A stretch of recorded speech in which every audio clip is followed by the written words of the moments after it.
What do effective people do right, even if they don't know about GTD? Well, we all do a lot of things right. Otherwise, you wouldn't be watching or listening to this if you weren't doing something. I mean, if you were totally disorganized, you couldn't get out of bed. So everybody has some level of, capturing things that they probably need to do something about. Most people have to-do lists of some sort. Most of them are incomplete and still unclear and still need a lot of thinking and decisions made about them. But they know there's a reason to do that. Most people have calendars or agendas, right? That means they've already acknowledged their head can't do it. And so they need to have some sort of external brain or some external form that keeps track of things they need to be reminded of at the right time and place. So anybody who maintains a calendar is already doing key behaviors of getting things done. Capturing things that have your attention that you can't finish in the moment, parking, clarifying what does that mean? Oh, that's a meeting I need to go to. And, organizing the results in some sort of trusted external system that they look at some appropriate time. So they get to the dentist on time and they get to the board meeting on time and they, do things on time. So these are not, in a sense, new behaviors, and everybody's already doing those kinds of things. I'd say the more high performance and highly productive people are probably even better at capturing more kinds of things that they can't do in the moment at multiple horizons of their own commitments. What's my purpose in life? What's the purpose of my startup? What's the purpose of my company? What's my vision of wild success? What are the things I need to accomplish over the next 12 to 24 months? What are the things I need to maintain? Sales and customer service and quality control. And that's what an org chart would be reminding them of things that need to be managed and maintained that way. What are the projects? What are the things I need to finish about any of that to make sure I'm handling my areas of responsibility and moving toward my goals and vision? And then what are the things that I need to do about any of those things that we would call open loops? Or what are those things that are not finished yet? What exactly physically, visibly do I need to do about them? And they've probably figured out a lot of things. The difference probably between the implementation of getting things done and what these people do is oftentimes the high performing people are only dealing with the latest and loudest. They're dealing with the things that are right in front of them, that are high value, immediate, strategic, tactical, or whatever, that are obvious that they need to handle or deal with. What most of them don't do is all the rest in such a clean and pristine way so that they are actually dealing with the high strategic things with the clearest heads. That's right. Though backlog doesn't mean procrastinate or avoid. It just means as soon as you have any time around the hard landscape of your day on your calendar, then the other things that you need to do as soon as you can do them around the hard landscape need to be available to you or reviewed on some consistent basis. So you're not letting anything fall through the crack. But again, it's an important point that you need to make a distinction between the gee, I'd like to today versus the I got to today. And if you don't make that distinction, then you have to keep rethinking your calendar called what's really real when I look at this versus what would just be nice to do if I had time to do it. And those need to be distinct. If they are distinct, if you've clarified them, then, like what I do at night is look at my hard landscape for the next day so I can see how long to sleep because I love to sleep. Or I need to see when I need to wake up and what I need to do, that I'd get in trouble if I didn't do. And then, all the rest is when I have time, when I have discretionary energy, then I have all the other options to pick from. Well, these days, so many people finish their tasks at the computer in some sort of digital form, some sort of digital tool. That could be your phone if you're a lot younger than I am. But, your iPad, your smartphone, your computer is where a lot of actions actually happen. And if that's sort of ubiquitously available to you, meaning you're walking around all the time with your computer and your phone or your iPads or whatever, then sure, you could just have an anywhere context, or you could have a digital context, or you could have whatever kind of works for you. That's where people need to really customize this, called what seems comfortable in terms of your own language about how do you distinguish those.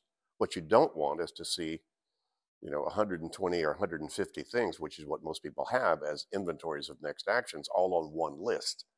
So if there's some way to distinguish those so that in the particular context you're in with the typical time you have and energy you have, then I only want to see the things that will be appropriate for that time and space. But that could look very different just based upon how digital you are, how mobile you are, and wherever that is. So there's no right or wrong way to do that. There's only sort of, what works best for you. And you probably will even change that as your work changes, the nature of your work changes, where you work changes. All of those things can and need to be quite flexible, and don't get too tied into any one particular way as the best way to do it. You just need to do it so that your head's not bothered by what you might be missing at any point in time in terms of options of stuff to do. So however you arrange that, it's up to you. Yeah, well, if you have a whole big list of in one particular context, not a bad idea. And there are a lot of people that are champions in GTD that what they do is the night before they go through all their stuff and say, listen, if I have any time tomorrow, here are the 3 things I'm going to get done. And they'll even take a little, handwritten card and write those 3 things down out of their digital systems so that they can stay focused on those in case they have time in the next day in terms of what they want to focus on. They just need to be able to tear that up in a moment's notice, as things shift, and they shift rapidly. So you just need to be fluid with how you do that process. But yeah, there's nothing wrong with deciding here's the one thing I need to do if I have any time today. Fine. That's what I do anyway. You can only do one thing at a time anyhow. You just want to make sure you don't have to keep re-looking at too many things, to make that decision. It's a good question, and that's a pretty subtle way to organize contexts. I only know one person who does that, and she was quite a champion of GTD, and she then organized it. That's probably what she's referring to as a podcast, an interview that I did with her. And she was organizing her things by, these are service things. These are things that serve my own personal development. These are things that give me a sense of personal growth or confidence. So she organized it by the emotional payoff she would get by doing the tasks. I don't do that.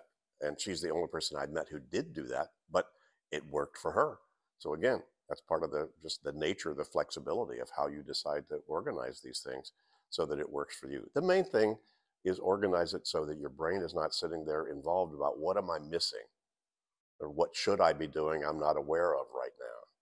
So however you get to that point, that's the goal.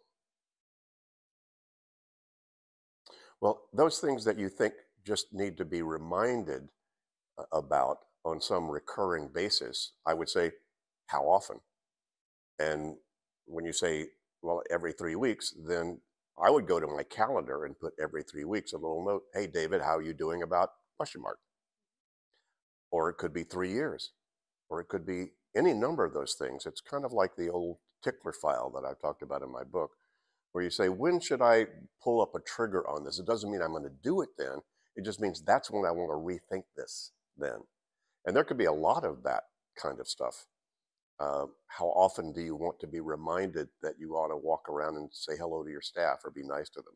How often? I've had people create monthly checklists or quarterly checklists that remind them about things that they don't need to do every day, but they would like to not let it go too long without some sort of trigger to let them know that's a valuable thing and I ought to be thinking about doing. Now, some very specific things like, Catherine, my wife and I have our bikes in Amsterdam that we like to get serviced every 6 months. So I have the 6-month trigger in my calendar called service bikes.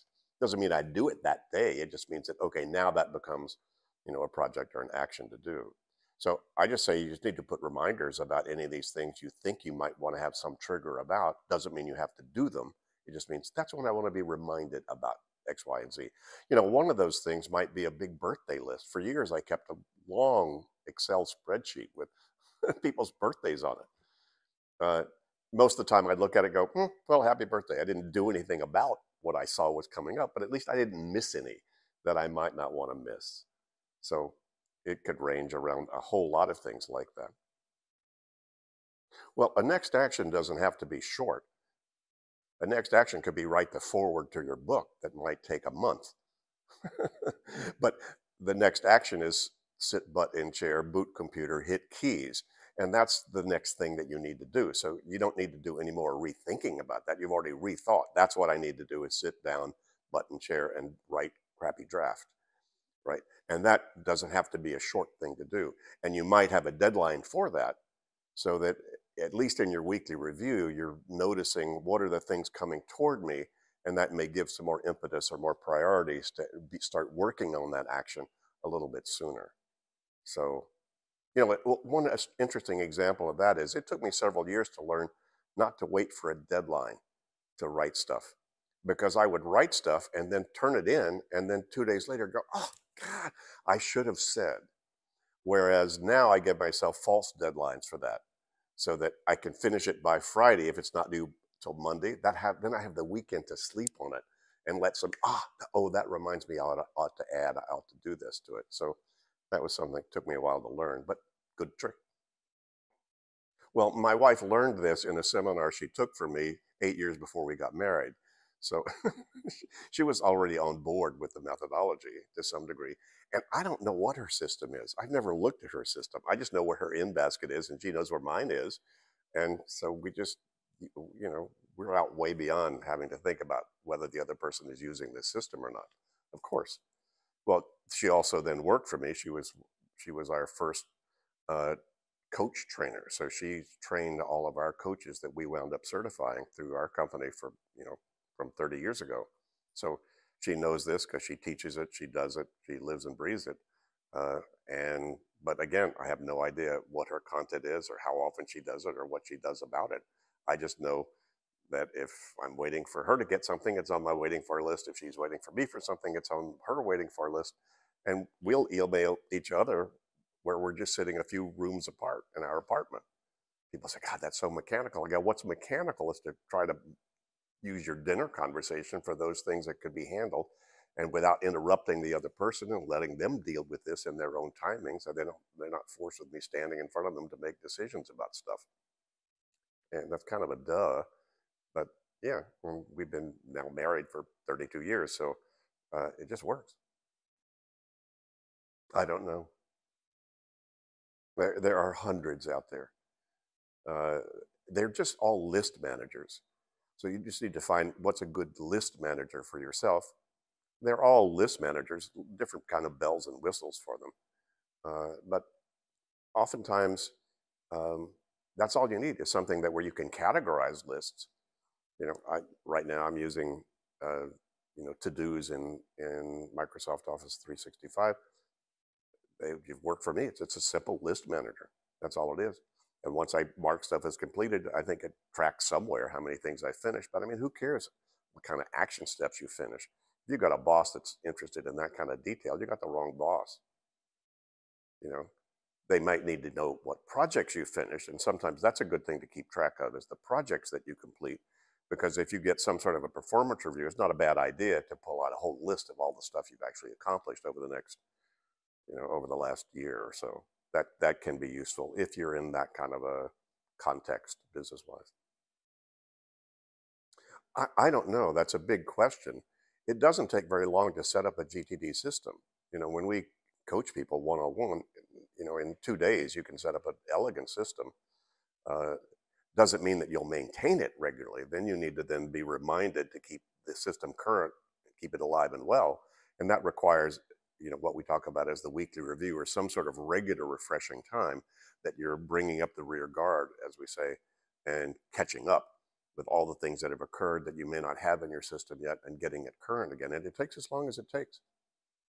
Come on, if you have a favorite sports team, how long do you think they practice for their, once a week business?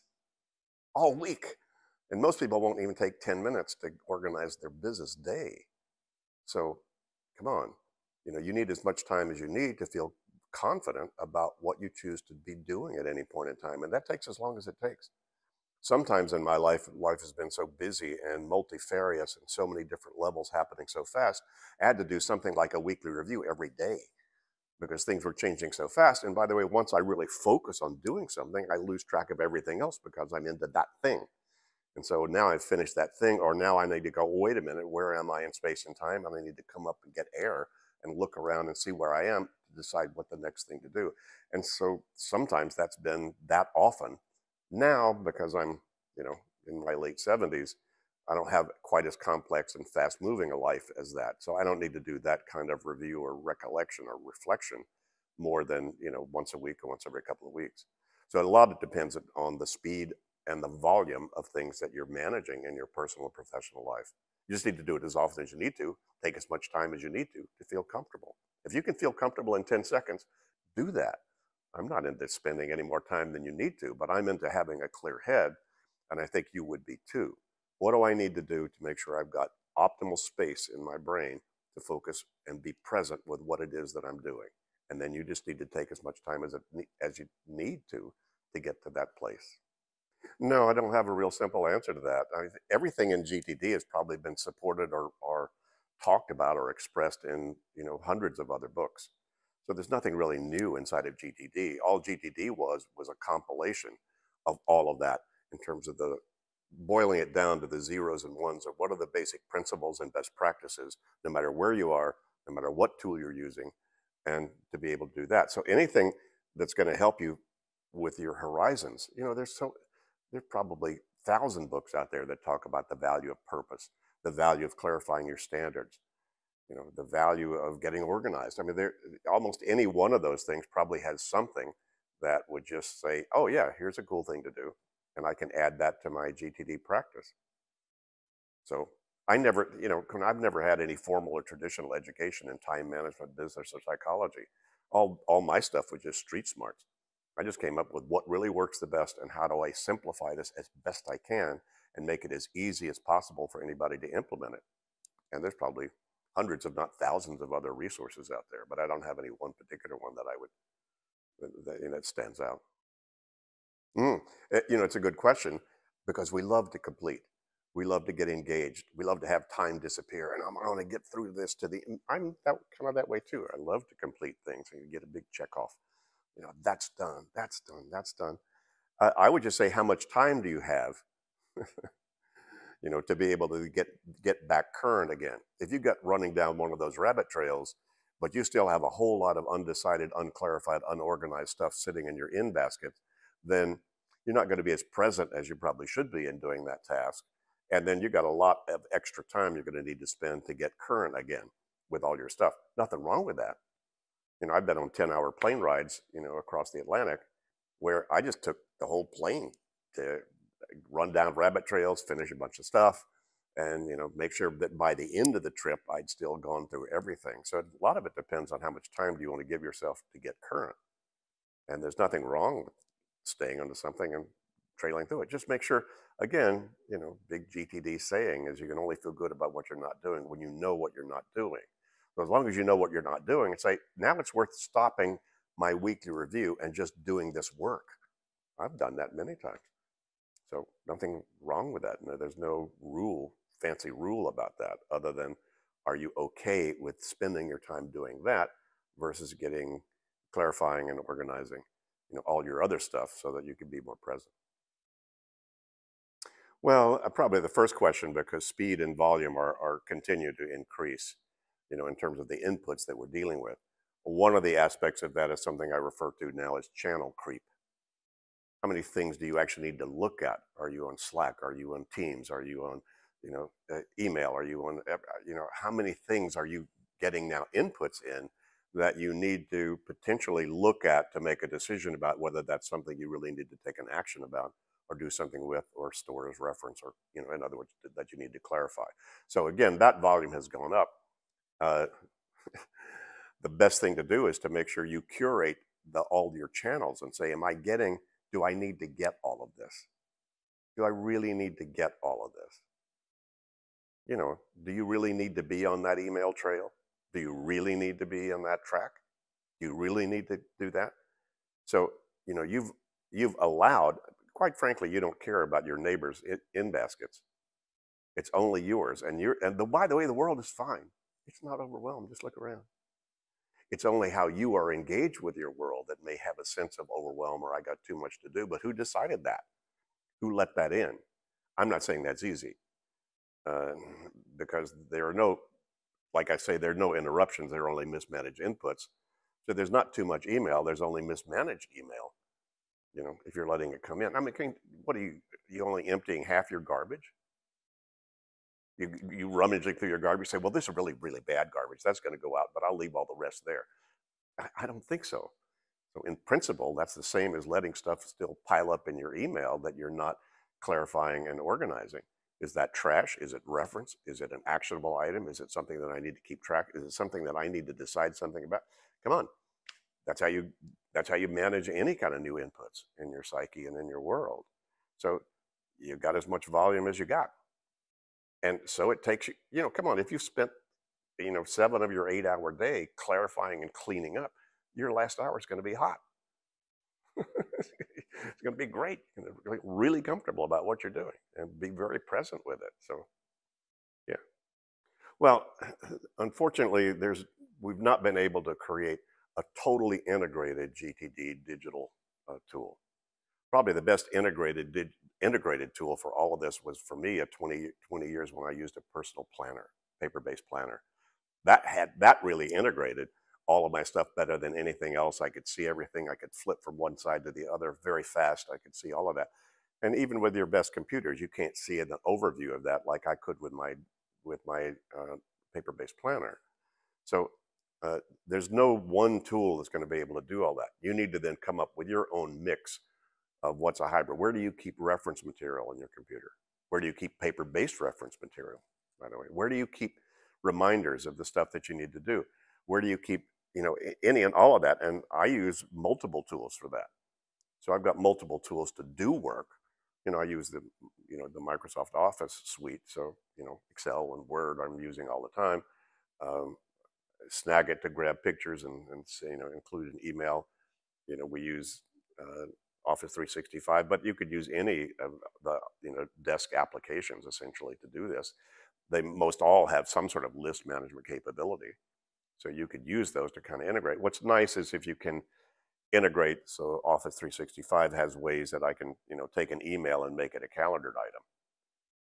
And then I want to put that on my calendar as something to be aware of next Wednesday. I could just grab that email and create that. So some of those tricks and tips are useful if you've got a powerful enough sort of desk app, but most of them have capabilities to do that.